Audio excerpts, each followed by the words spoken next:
what was your, what exactly then, what was the mission? You said you were trying to highlight other people. What really was it? Who was your audience, did you feel, and what was really the basis of your content? Yeah. So in the very beginning, I wanted to just create roofing content, right? And I was like, oh, I'm going to go make roofing content. But then I realized that roofing content is very niche.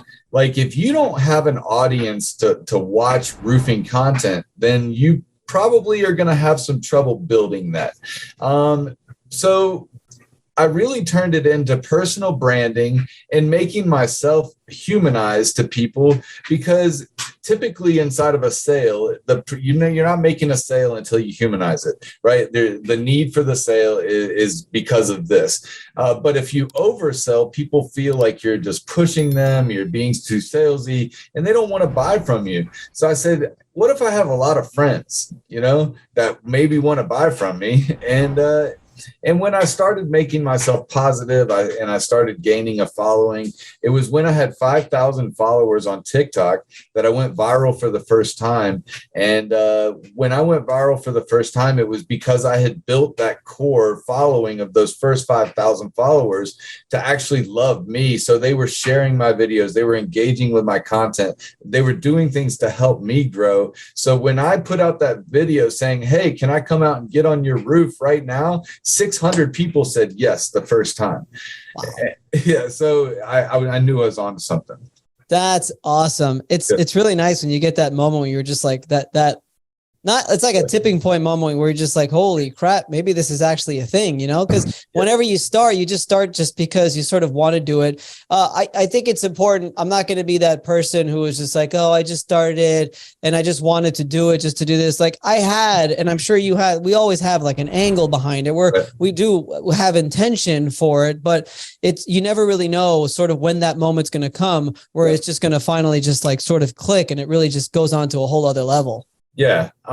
So, let's talk about that whole nother level. The past few years have gone by and I've done some really great things with content. I've had just over 200 million people watch a video of mine, with my biggest video being almost 15 million views. And that's with roofing content, right? So, but let's go forward to where I'm at now with Roofer, right? I'm the community manager for Roofer for North America. And my job is to bring people together in the roofing community. This has come from what I've been able to build out of my personal brand on World's Greatest Roofer.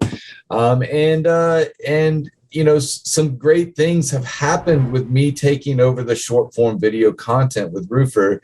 And I can't wait to talk about that.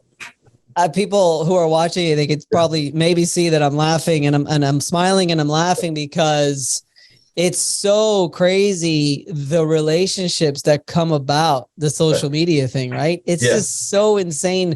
The people you meet, the opportunities that arise. One thing is, sure, we may have an angle because we're trying to maybe, for me, you want to know why it's called Commercial Claims Advocate, TJ? Why is that?